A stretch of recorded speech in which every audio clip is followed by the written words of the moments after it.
Good morning, subscribers. Today you join me on the topic of market failure, and this is something which I've been doing with my year 12, so lower 6 economics, with regard to microeconomics. So we've been having a look at market economies, planned economies, mixed economies, and of course when you come to discuss the strengths and weaknesses of each of these different types of economic systems, you then come across the problems of market failure, and you'll be familiar with those, I'm sure: unemployment, uneven distribution of income and wealth, imperfect competition, etc., etc. And you'll also, I'm sure, then come across this whole notion of externalities. And it's this notion of externalities which I want to focus on today, and this will be the first of a series of 4 videos where I'm going to look at the externality diagrams. So that will be for negative production and consumption externalities and positive production and consumption externalities. So what, ladies and gentlemen, what is an externality? Well, as you well know, I'm sure, an externality in the case of a negative externality is where there is a cost which is imposed upon a third party. Now, the very important thing with regard to this cost, and certainly when you come to explain this in an exam, the key point is that the cost is imposed upon the third party, i.e.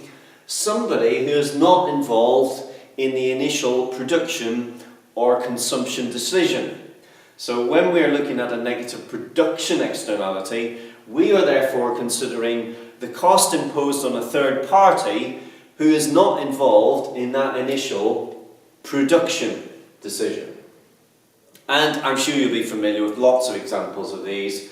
So firms which pollute, drivers who drive along and emit various fumes out the back of their cars. They are deciding to drive their car, but of course we the pedestrian, we the cyclist, we are breathing in the fumes. Passive smoking. Somebody decides to light up a cigarette, then you and I are breathing in their fumes. We did not decide, of course, to consume that cigarette, but yet we are bearing the cost of it. So all of these things are examples of negative externalities. Now, the problem with negative externalities is, of course, that these types of things tend to be either overused or overproduced. So in the case of a production externality, the problem is that firms produce too much. They don't care two hoots about what they're doing to the environment, for example, and so they produce too much and there's a cost imposed upon society. So firms consider only their private costs in that respect, and they are disregarding the additional costs imposed upon society. So if we break that down into a little bit of more technical economics language, if I am the firm, I consider only my MPC. My MPC is my marginal private cost. I do not take into account at all, if I'm a very selfish producer and there's no regulation to prevent it, I do not take into account this thing here, which is my marginal external cost. So I don't take into account the costs which I am imposing upon society. Were I to take those costs imposed on society and add those to my private costs, then I would get what's known as the marginal social cost. So that's the cost of my activities, not only to me, but also to society. So the marginal social cost, we're taking, number 1, the marginal private costs, and then we're adding on, number 2, the marginal external costs. Now, for society, the best level of output really does not occur where we just consider the firm's sort of selfish output considerations. The best level of output is the socially optimum, and that is where the marginal social benefit is equal to the marginal social costs. And so now, ladies and gentlemen, I'm going to run through the diagram for you to show you where MSB equals MSC and more importantly, obviously, to highlight the welfare loss that arises because of this negative externality. So let me just zoom or maybe move this along slightly, like so. And let's get zoomed in on this diagram so we can have a good look at this. Okay, ladies and gents. So, the first thing to say, people find these diagrams very confusing, quite difficult. So, I always like to think of it, well, if it's production, as in a negative production externality, then that means we are dealing with supply. And all of these diagrams usually have two curves. If we're talking about a production externality, then we will be talking about two supply curves rather than two demand curves. So the first thing that I can do is put on two supply curves, like so. I'm not going to label them up yet, I'm just going to get the curves on. And then I know immediately that the other curve I need to put on is the marginal social benefit curve. So MSB, like so. Now, how do I know whether this is the marginal private cost curve, and how do I know if this is the marginal social cost curve? How do I know? Well, you've got to think what type of externality it is. If there's negative production externalities, too much is produced.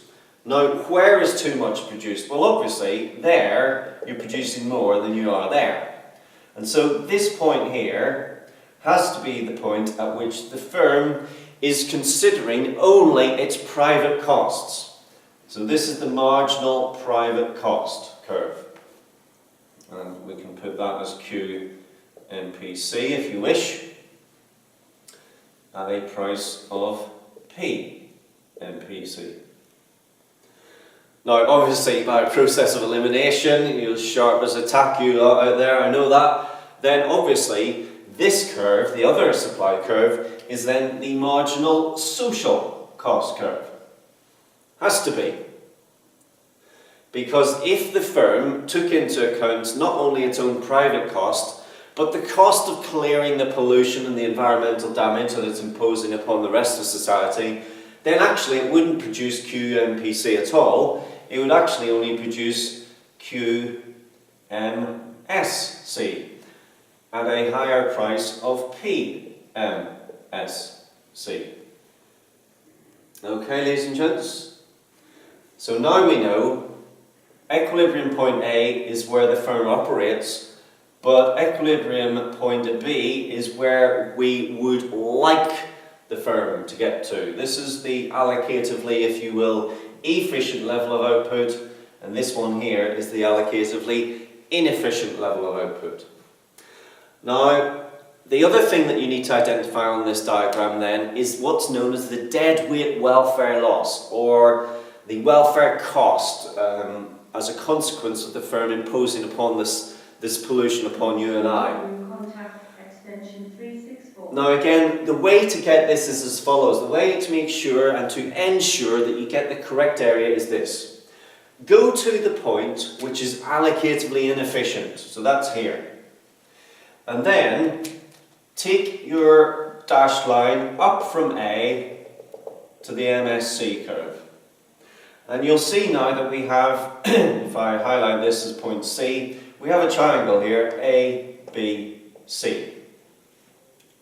Now if you look in a little bit more detail on that triangle, if I was producing, let's say here, at QMPC dash, which would be, take that up to here, that would be the social benefit arising from that level of output, but that would be the social cost. And indeed, at this level of output, point A is the social benefit, but of course point C is the social cost, because it's on the social cost curve. So clearly, the costs are greater than the benefits. The costs to society are greater than the benefits.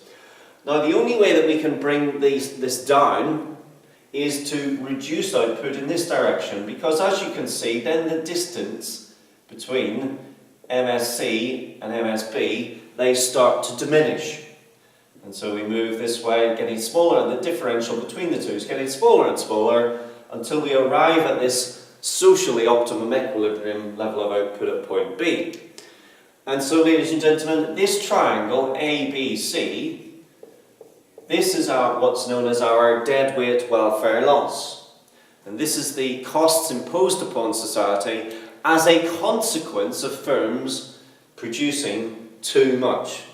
Now, shout out to Daniel in my year 12, because he said, "Oh, Mr. Clark, look what's happening. This is creating an arrow in effect, and the arrow is pointing at point B." So that's another great way to illustrate this and to think of it. The arrow will be pointing at the socially optimum equilibrium level of output. So that's another great way of thinking about it. And I think then, ladies and gentlemen, just to wrap this up, just a couple of final points. We know that the distance between MPC and MSC from our equation, MSC equals MPC plus MEC. Well, if we know MPC and we know MSC, this vertical distance here between point A and point C, this vertical distance is therefore the MEC. That is the costs imposed upon society at that level of output. Now, we'll obviously get into ways in which the governments can regulate and try and reduce the level of output, but for those of you who have done taxation, for example, or regulation, you know that those are two possible solutions to this problem, where the government imposes a tax equivalent to the MEC to shift the MPC upwards and reduce the level of output to B. Similarly, the government could regulate and say, okay, firms, you're not allowed to produce beyond this level of output, QMSC. So there are various ways in which the government can tackle this, but that's, I think, a video for another time. Okay, ladies and gentlemen, I hope you've enjoyed this and found it useful. Bye for now.